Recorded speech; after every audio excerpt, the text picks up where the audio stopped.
ನಮಸ್ಕಾರ ಸ್ನೇಹಿತರೆ, ನಾನು ಹನುಮಂತ್ ಮಾಗೆ. ಸ್ನೇಹಿತರೆ, ನಿಮ್ಮೆಲ್ಲರಿಗೂ ಕೂಡ ಗೊತ್ತಿರೋ ಹಾಗೆ ವಿಜಯಪುರ ಜಿಲ್ಲೆಯಲ್ಲಿ ಬಹುತೇಕ ರಕ್ತಪಾತಗಳಾಗ್ತಾ ಇದ್ದಾವೆ. ಅದೆಲ್ಲರಿಗೂ ಕೂಡ ಗೊತ್ತಿರುವಂಥ ವಿಚಾರ. ಈಗಾಗಲೇ ಪೊಲೀಸ್ ಇಲಾಖೆ ಇದೆ, ಸಾಕಷ್ಟು ಎಚ್ಚರಿಕೆ ಆಗಿದೆ, ಜನರಿಗೆ ಕಾನೂನಿನ ಅರಿವಿದೆ. ಇಂಥದ್ದೆಲ್ಲವೂ ಕೂಡ ಇದ್ರೂ ಕೂಡ ಈ ಒಂದು ವಿಜಯಪುರ ಭಾಗದಲ್ಲಿ ಅಥವಾ ಭೀಮಾ ತೀರದಲ್ಲಿ ಈ ರಕ್ತದ ಹೋಗುಗಳಿಗೆ ಏನು ಕಡಿಮೆ ಇಲ್ಲ.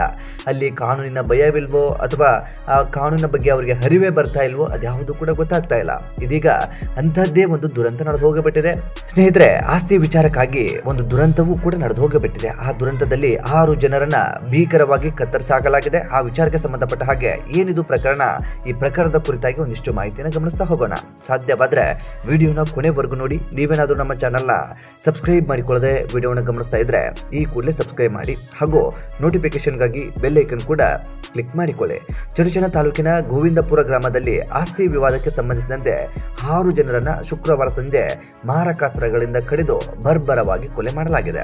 ಚಂದು ನಿರಾಳೆ, ದುಂಡಪ್ಪ ನಿರಾಳೆ, ಶಿವಪುತ್ರ ನಿರಾಳೆ, ರಾಹುಲ್ ನಿರಾಳೆ ಹಾಗೂ ಸಮರ್ಥ್ ನಿರಾಳೆ ಮತ್ತು ಶಬ್ಬೀರ್ ನದಾಫ್ ಅನ್ನುವಂಥ 6 ಜನರನ್ನ ಕೊಲೆ ಮಾಡಲಾಗಿದೆ. ಎಲ್ಲರೂ ಕೂಡ 50 ವರ್ಷ, 45 ವರ್ಷ, ಅದರಲ್ಲೂ ಸಮರ್ಥ್ ನಿರಾಣೆ ಅನ್ನುವಂಥ 24 ವರ್ಷದ ವ್ಯಕ್ತಿಯನ್ನು ಕೂಡ ಈ ಒಂದು ಸಂದರ್ಭದಲ್ಲಿ ಕೊಲೆ ಮಾಡಿ ಕೊಲ್ಲಲಾಗಿದೆ. ಇನ್ನು ಘಟನಾ ಸ್ಥಳಕ್ಕೆ ಜಿಲ್ಲಾ ಪೊಲೀಸ್ ಅಧಿಕಾರಿ ಲಕ್ಷ್ಮಣ್ ನಿಂಬರ್ಗಿ ಸೇರಿದಂತೆ ಪೊಲೀಸರು ಸ್ಥಳಕ್ಕೆ ಭೇಟಿ ನೀಡಿ ಪರಿಶೀಲನೆ ಕೂಡ ನಡೆಸಿದ್ದಾರೆ. ಸ್ಥಳದಲ್ಲಿ ಉದ್ವಿಗ್ನ ಪರಿಸ್ಥಿತಿ ನಿರ್ಮಾಣ ಕೂಡ ಆಗಿದೆ. ಕೊಲೆಯಾದವರ ಕುಟುಂಬದವರ ಆಕ್ರಂದನ ಮುಗಿಲು ಮುಟ್ಟಿದೆ. ಸ್ಥಳಕ್ಕೆ ಹೆಚ್ಚಿನ ಪೊಲೀಸರನ್ನ ನಿಯೋಜನೆ ಕೂಡ ಮಾಡಲಾಗಿದೆ. ಅಂದಹಾಗೆ ಈ ಘಟನೆಯ ವಿವರವನ್ನು ಗಮನಿಸ್ತಾ ಹೋಗೋಣ. ಹಿನ್ನೆಲೆ ಏನು, ಇಂಥದ್ದು ದುರಂತ ನಡೆದು ಹೋಗೋದಕ್ಕೆ ಅಲ್ಲಿಯ ವೈಷಮ್ಯ ಏನಾದರೂ ಇತ್ತ ಎಂಬುದನ್ನ ಒಂದಿಷ್ಟು ಗಮನಿಸ್ತಾ ಹೋಗೋಣ. 15ರಿಂದ 20 ಜನರನ್ನು ಒಳಗೊಂಡಿರುವಂತಹ ದುಷ್ಕರ್ಮಿಗಳ ಗುಂಪೊಂದು ಹೊಲದಲ್ಲಿ ಕೆಲಸ ಮಾಡುತ್ತಿದ್ದ ನಿರಾಳೆ ಕುಟುಂಬದವರ ಮೇಲೆ ಏಕಾಏಕಿಯಾಗಿ ದಾಳಿ ನಡೆಸಿದೆ.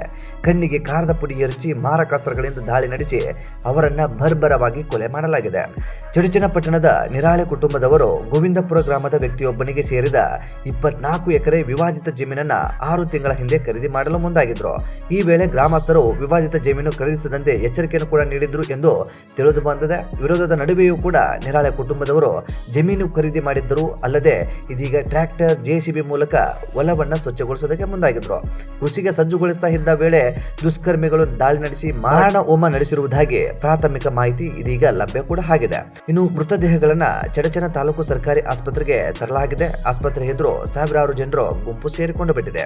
ಕೊಲೆಗಾರರು ಯಾರು ಎಂಬ ಮಾಹಿತಿ ಇನ್ನೂ ಖಚಿತವಾಗಿಲ್ಲ. ಈ ಬಗ್ಗೆ ತನಿಖೆ ನಡೆಸುವುದಾಗಿ ಜಿಲ್ಲಾ ಪೊಲೀಸ್ ವರಿಷ್ಠಾಧಿಕಾರಿ ಲಕ್ಷ್ಮಣ್ ನಿಂಬರ್ಗಿ ಅವರು ಕೂಡ ಮಾಹಿತಿಯನ್ನು ಹಂಚಿಕೊಂಡಿದ್ದಾರೆ. ಇನ್ನು ಗೋವಿಂದಪುರ ಬಿಜೆಪಿ ಮುಖಂಡ ಅಪ್ಪುಗೌಡ ಪಾಟೀಲ್ ಗೊಳಗಿ ಮತ್ತು ಆತನ ಸಹಚರರು ಕೊಲೆ ಮಾಡಿದ್ದಾರೆ ಎಂದು ನಿರಾಳೆ ಕುಟುಂಬದವರು ಆರೋಪವನ್ನ ಮಾಡ್ತಾ ಇದ್ದಾರೆ. ಯಾಕೆ ಅಂತಂದ್ರೆ ಬಹುತೇಕ ಆ ಒಂದು ಆಸ್ತಿಯ ವಿಚಾರಕ್ಕೆ ಸಂಬಂಧಪಟ್ಟ ಹಾಗೆ ನಿರಾಕರಣೆ ಇತ್ತು. ಅಲ್ಲಿ ಒಂದಿಷ್ಟು ಕಾಂಪಿಟೇಷನ್ ಅಂತದ್ದಿತ್ತು. ಅದೇನೇ ಇರಬಹುದು, ಈಗಾಗಲೇ 24 ಎಕರೆ ಜಮೀನನ್ನು ಅವರು ಖರೀದಿ ಮಾಡಿ ಆ ವಿವಾದಿತ ಸ್ಥಳವನ್ನ ಕಡಿಮೆ ದುಡ್ಡು ಕೊಟ್ಟು ಪರ್ಚೇಸ್ ಮಾಡಿರ್ತಾರೆ. ಇನ್ನು ನಾವು ಹೆಂಗೂ ದುಡ್ಡು ಕೊಟ್ಟು ಪರ್ಚೇಸ್ ಮಾಡಿದ್ವಿ, ಉಳುಮೆ ಮಾಡೋಣ ಅಂತ ಹೇಳಿ ಮುಂದಾಗಿರ್ತಾರೆ. ಅದೇ ಸಂದರ್ಭಕ್ಕೆ ಹೊಲಕ್ಕೆ ಬಂದಂತಹ ಈ ಒಂದು ದುಷ್ಕರ್ಮಿಗಳು ಅವರನ್ನು ಕೊಲೆ ಮಾಡಿ ಎಸ್ಕೇಪ್ ಆಗಿ ಬಿಡ್ತಾರೆ. ಇದರಲ್ಲಿ ಒಬ್ಬ ವ್ಯಕ್ತಿ ಮಾತ್ರ ಬೇರೆಯವನು ಅಂತಂದ್ರೆ ಒಟ್ಟು ಒಂದೇ ಕುಟುಂಬದ 5 ಜನರು ಸಾವನ್ನಪ್ಪಿದ್ದಾರೆ. ಶಬ್ಬೀರ್ ನದಾಬ್ ಅಂತೇಳಿ ಅವರು ಇವರ ಸ್ನೇಹಿತರು ಅಂತ ಹೇಳಲಾಗ್ತಾ ಇರುವಂತ ನಿರಾಳೆ ಕುಟುಂಬದ ಸ್ನೇಹಿತರು ಅಂತೇಳಿ ಅವರು ಕೂಡ ಸ್ಥಳದಲ್ಲಿ ಇರ್ತಾರೆ. ಆ ಸಂದರ್ಭಕ್ಕೆ ಅವರನ್ನು ಕೂಡ ಕೊಚ್ಚಿ ಕೊಲೆ ಮಾಡಿ ನಂತರ ಶೂಟ್ ಮಾಡಿ ಹೋಗಿದ್ದಾರೆ ಅನ್ನುವಂತಹ ಮಾಹಿತಿ ಲಭ್ಯವಾಗ್ತಾ ಇದೆ. ಒಟ್ಟಾರೆಯಾಗಿ ಆರೋಪಿಗಳ ಬಂಧನಕ್ಕೆ ಇದೀಗ ಪೊಲೀಸರು ಬಲೆ ಬೀಸಿದ್ದಾರೆ. ಇಂಥದ್ದೊಂದು ದುರಂತ ಇದೀಗ ಮತ್ತೆ ಭೀಮಾ ತೀರದಲ್ಲಿ ನಡೆದು ಹೋಗಿಬಿಟ್ಟಿದೆ. ಈ ಒಂದು ಪ್ರಕರಣದ ಕುರಿತು ನಿಮ್ಮ ಅನಿಸಿಕೆ ಏನು ಎಂಬುದನ್ನು ಕಾಮೆಂಟ್ ಬಾಕ್ಸ್ ಅಲ್ಲಿ ಮೆನ್ಷನ್ ಮಾಡಿ. ಆದಷ್ಟು ಈ ಒಂದು ವಿಡಿಯೋನ ನಿಮ್ಮ ಸ್ನೇಹಿತರಿಗೂ ಕೂಡ ಶೇರ್ ಮಾಡಿ. ಚಾನೆಲ್ನ ಸಬ್ಸ್ಕ್ರೈಬ್ ಮಾಡಿಕೊಳ್ಳದೆ ವಿಡಿಯೋವನ್ನು ಗಮನಿಸಿದ್ರೆ ಈ ಕೂಡಲೇ ಸಬ್ಸ್ಕ್ರೈಬ್ ಮಾಡಿ ಹಾಗೂ ಬೆಲ್ ಐಕನ್ ಕೂಡ ಕ್ಲಿಕ್ ಮಾಡಿಕೊಳ್ಳಿ. ಮತ್ತೆ ಮುಂದಿನ ವಿಡಿಯೋದಲ್ಲಿ ಸಿಗೋಣ. ನಮಸ್ಕಾರ.